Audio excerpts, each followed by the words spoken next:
This show is brought to you by Safety FM.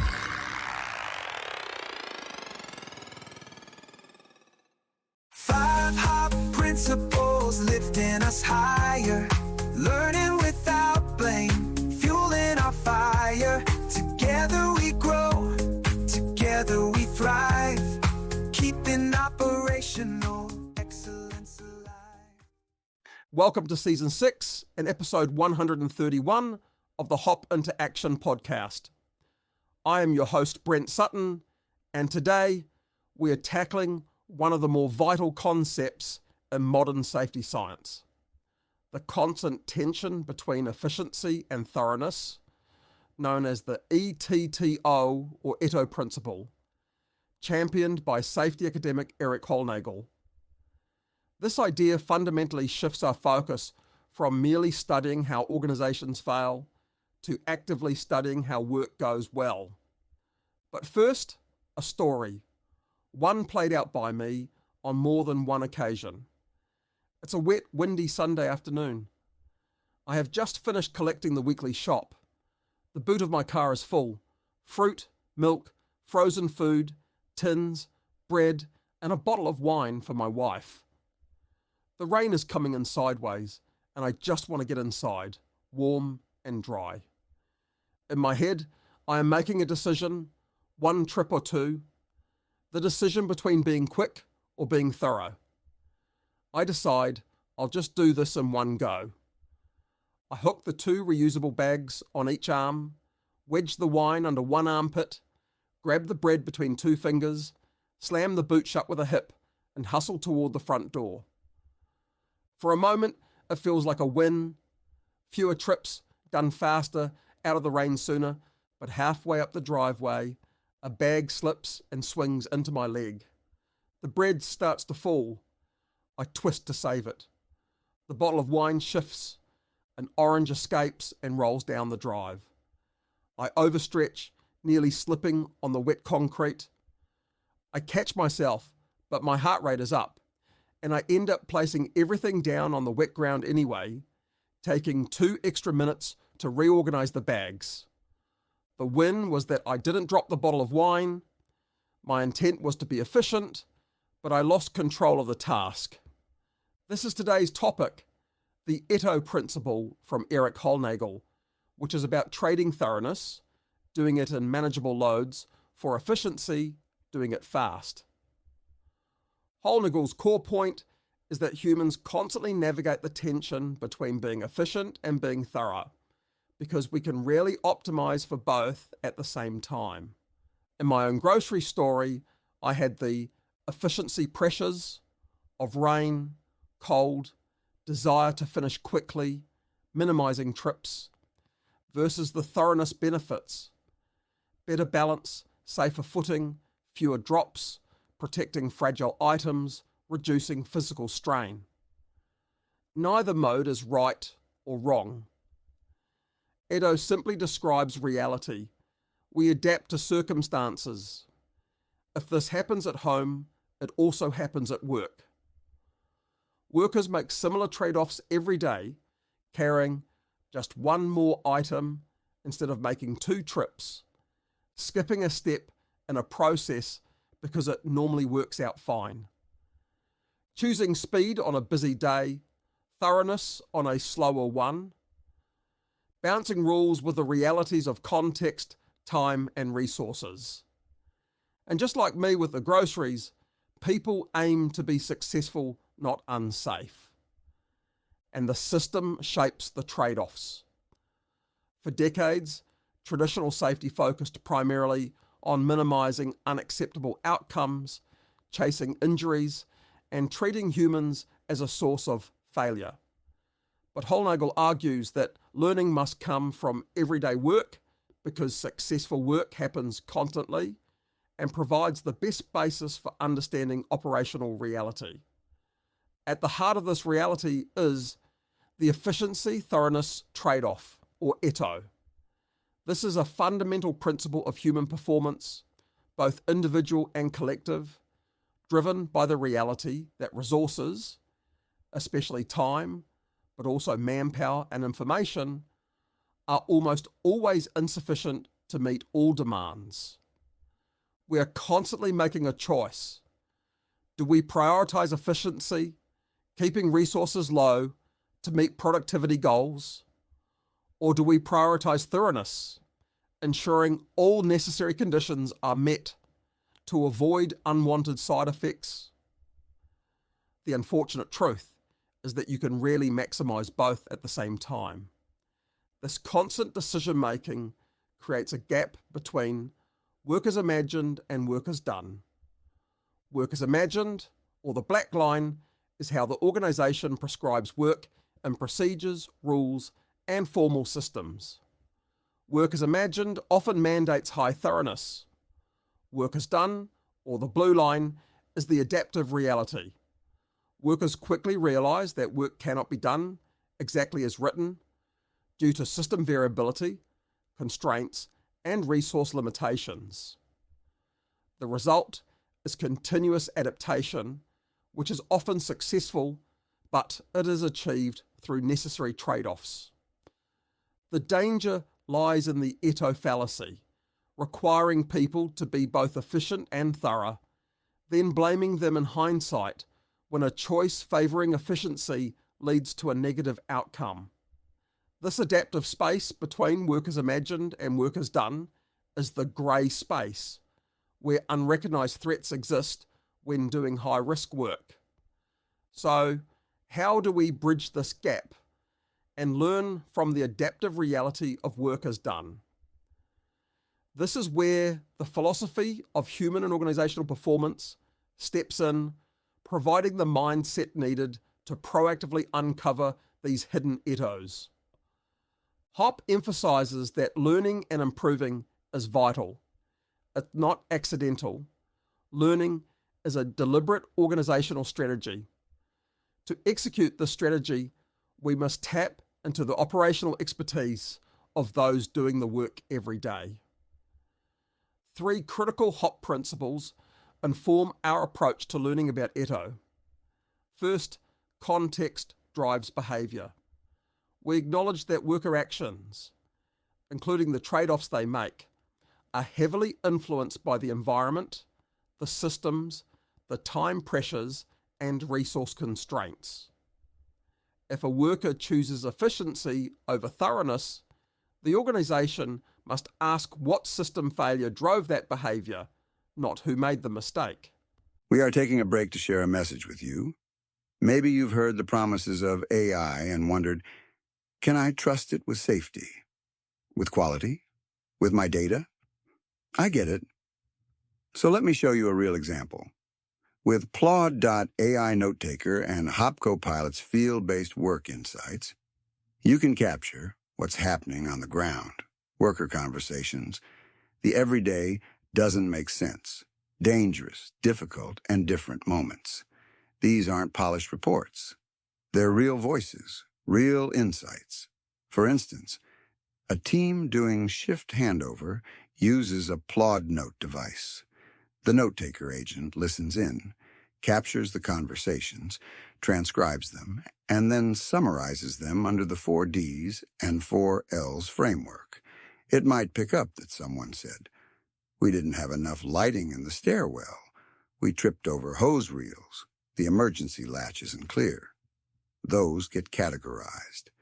Dumb, dangerous, difficult, different. Learnings and potential improvements are surfaced. And yes, while this is AI-powered, human judgment remains central. You review, you validate, you decide. Ethical AI designed so people are always in control.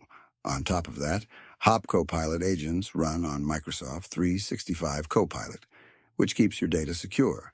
User prompts and responses are protected. None of your internal data is used to train public models. So, for those skeptical of AI, wondering if it's hype or risk, this one turns voice into value. If you care about safety, clarity, and learning, HOP Copilot with Plod agents gives you tools like the Learning from Work Insights agent, critical control insights, work design, and error trap analysis. Here's what you can do. Visit hopcopilot.com. Explore the Plod Note-Taker agents, try the free version of the Event Learning Storyboard, or book a chat with us about bringing the full suite into your team. Let's build safer, smarter work together, where AI serves humans, not the other way around. Now back to the podcast. Second, blame fixes nothing. Blame is emotionally satisfying, but operationally useless. If leaders blame workers for the inevitable adaptations and ETTOs they make, workers will conceal information, hindering organizational learning. Third, how you respond to failure matters. Leaders set the cultural tone. A constructive response fosters a culture where transparency and learning thrive. Ultimately, the goal is to gather intelligence from everyday work. We know humans connect better to stories than to numbers. These stories of adaptation, the rubs, the conflicts, the successful making do, are our windows into the reality of work is done and the ETTOs being performed. To systematically collect these essential stories about work is done, we use the 4 Ds: dumb, dangerous, difficult, and different.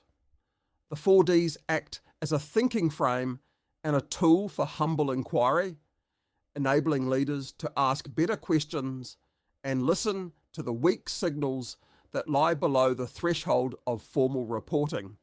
Here is how each D is designed to reveal hidden ETTOs and adaptations. Dumb, sense-making. This asks workers to talk about situations that don't make sense or frustrates them. This proactively uncovers where formal rules contradict the reality of the work environment, forcing workers to adapt their processes or create workarounds, not shortcuts, to make the work logical and efficient. Dangerous, risk. This focuses on risk perception. It surfaces situations where workers may be accepting workarounds or favouring efficiency because they feel safety controls are cumbersome, or where they interact with hazards due to system design or time pressure.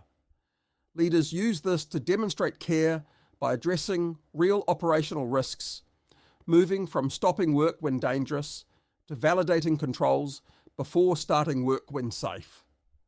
Difficult challenge.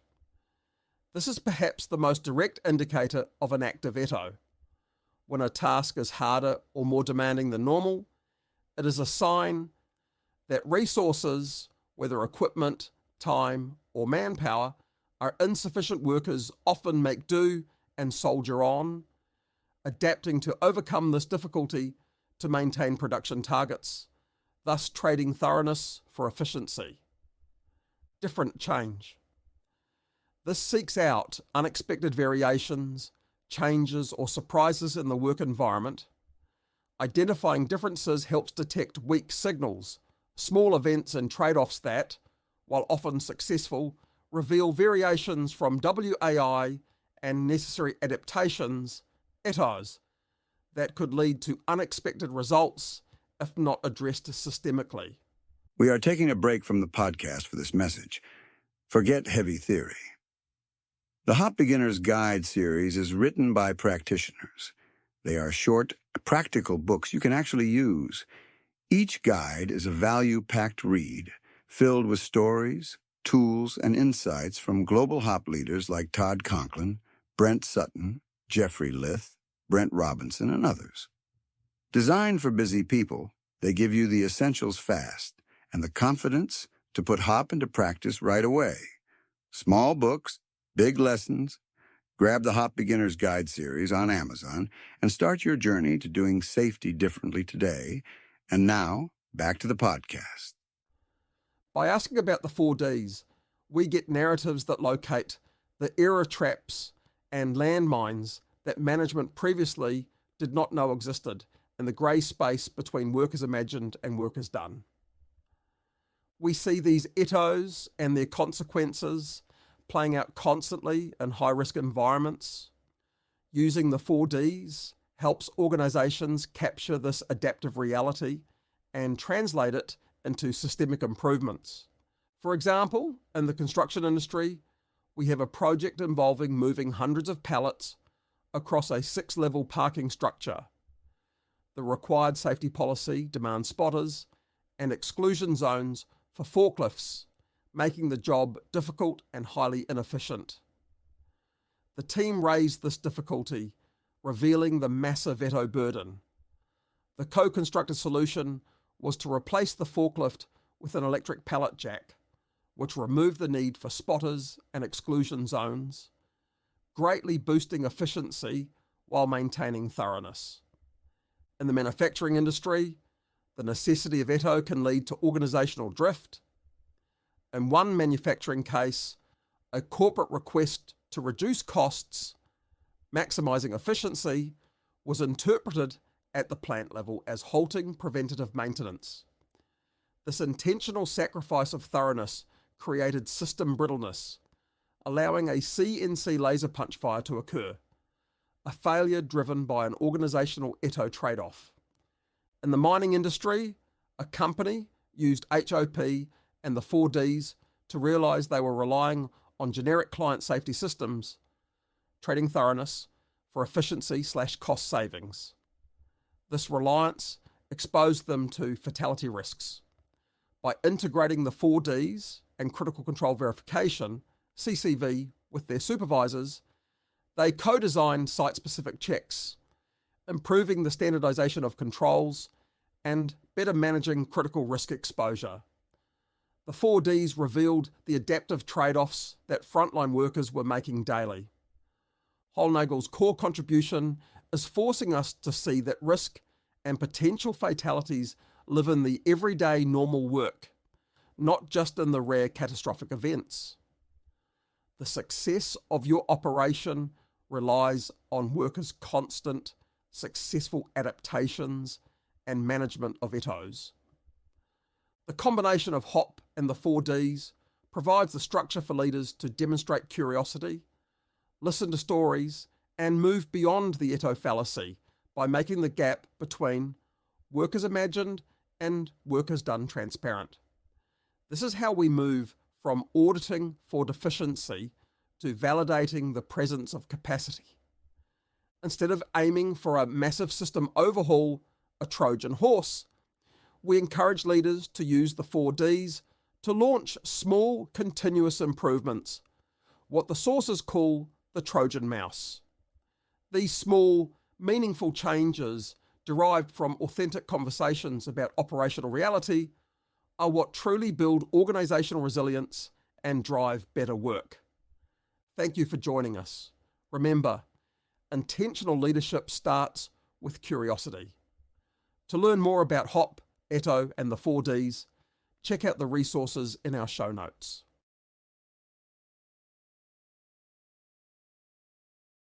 Thanks so much for joining me on this journey with Hop into Action. I've loved sharing stories, ideas, and practical ways to do safety differently with you. Your support and curiosity are what make this community so strong, and I want to thank you for being part of it. If you're ready to keep building capability, capacity, and resilience, I'd encourage you to check out the HOP Beginner's Guide series on Amazon. Each volume is short, practical, and packed with insights, and the book series is designed for busy people who want real impact, not theory.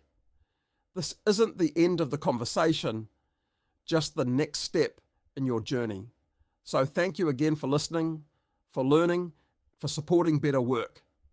Until next time, remember, small changes, shared stories, and thoughtful practice lead to big results with HOP, learning teams, and the 4Ds.